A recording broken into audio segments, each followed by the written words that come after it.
उधर बड़ी खबर आई ईरान और अमेरिका के बीच जंग का काउंटडाउन शुरू होने की, क्योंकि ईरान की सेना ने फारस की खाड़ी में अमेरिका के युद्धपोत के ऊपर अपना ड्रोन उड़ा दिया। ईरान ने अमेरिकी युद्धपोत की निगरानी करने का ड्रोन वीडियो जारी करके पूरी दुनिया में सनसनी फैला दी। एक रोज पहले ही ईरान ने अमेरिका और इजराइल पर उसके न्यूक्लियर रिसर्च सेंटर के पास बम धमाका करने का आरोप लगाया था, जिस पर ईरान ने अमेरिका और इजराइल को खुली धमकी भी दी थी।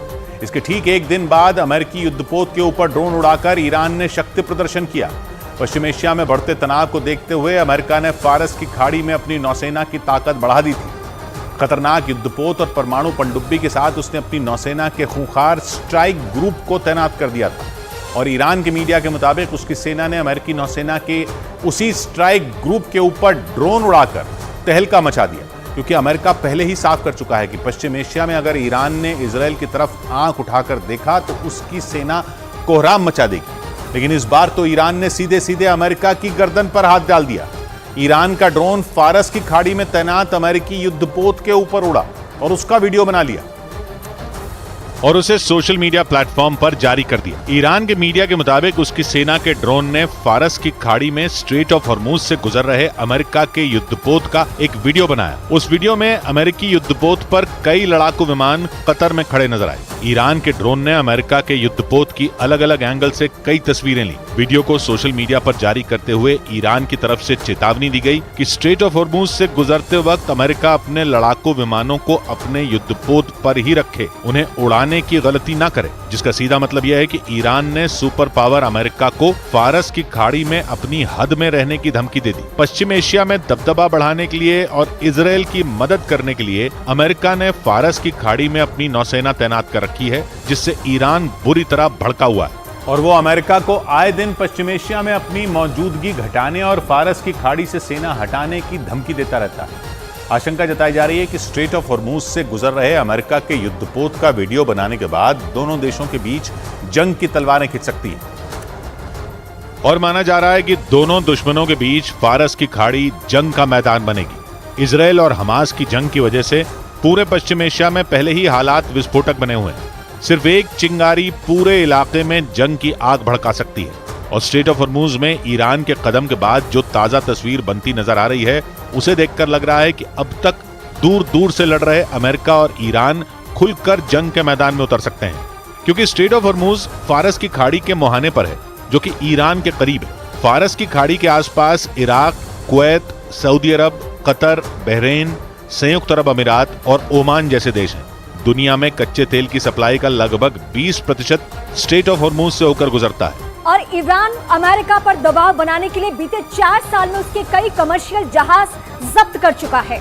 लेकिन कहा जा रहा है कि इस बार ईरान ने अमेरिका के युद्धपोत के ऊपर ड्रोन उड़ाकर उसकी गर्दन को हाथ लगा दिया और माना यह जा रहा है कि 35 साल बाद दो कट्टर दुश्मन फिर से एक दूसरे से टकरा सकते हैं। बीते कुछ साल से अमेरिका और ईरान दोनों युद्ध की दहलीज पर खड़े हैं। हालांकि दोनों के बीच तनाव चरम पर होने के बावजूद फिलहाल ऐसी नौबत नहीं आई कि वो सीधे सीधे भिड़ ही जाएं। लेकिन बीते 3-4 दिन की घटनाओं ने दोनों कट्टर दुश्मनों को जंग के मुहाने पर लाकर खड़ा कर दिया। ईरान ने दावा किया कि 3 दिन पहले उसके इस्फहान न्यूक्लियर रिसर्च सेंटर के पास अमेरिका और इजराइल ने मिलकर धमाका करवाया था। ईरान के मीडिया के मुताबिक धमाका इतना जोरदार था कि अगर वो न्यूक्लियर रिसर्च सेंटर में हुआ होता तो पूरे ईरान में भयानक तबाही आ जाती। इस घटना पर भड़के ईरान ने अमेरिका और इजराइल को अंजाम भुगतने की चेतावनी दे डाली थी और स्ट्रेट ऑफ हॉर्मूज में अमेरिका के युद्धपोत के ऊपर ड्रोन उड़ाने की घटना को ईरान का पलटवार माना जा रहा है। यानी 35 साल बाद अमेरिका और ईरान युद्ध के मैदान में बिल्कुल आमने सामने आ चुके हैं। अमेरिका और ईरान पहली बार 80 के दशक में भिड़े थे। हालांकि उनके बीच सीधी लड़ाई नहीं थी। उस वक्त जंग ईरान और इराक के बीच चल रही थी। दोनों ने करीब 8 साल तक खाड़ी युद्ध लड़ा था। उस लड़ाई में अमेरिका इराक के साथ खड़ा था और इराक जीत गया था। लेकिन 35 साल में पूरी दुनिया में बहुत कुछ बदल चुका है।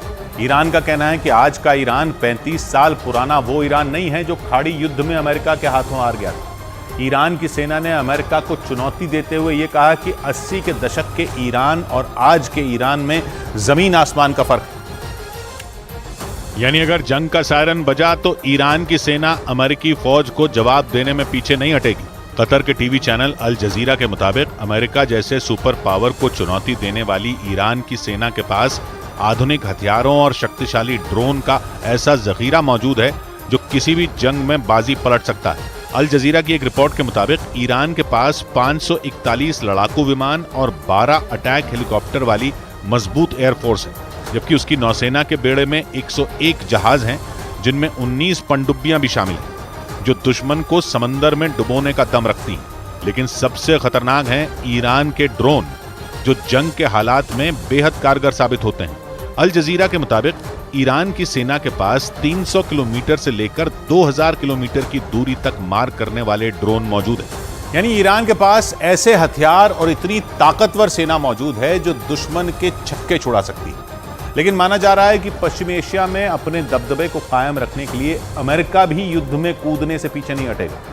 इजरायल और हमास की जंग के दौरान अमेरिका ने पूरे के पूरे पश्चिम एशिया की किलेबंदी शुरू कर दी थी, क्योंकि उसे इस बात की आशंका थी कि इजरायल का साथ देने पर पश्चिम एशिया में उसके खिलाफ गुस्से का ज्वालामुखी फट पड़ेगा।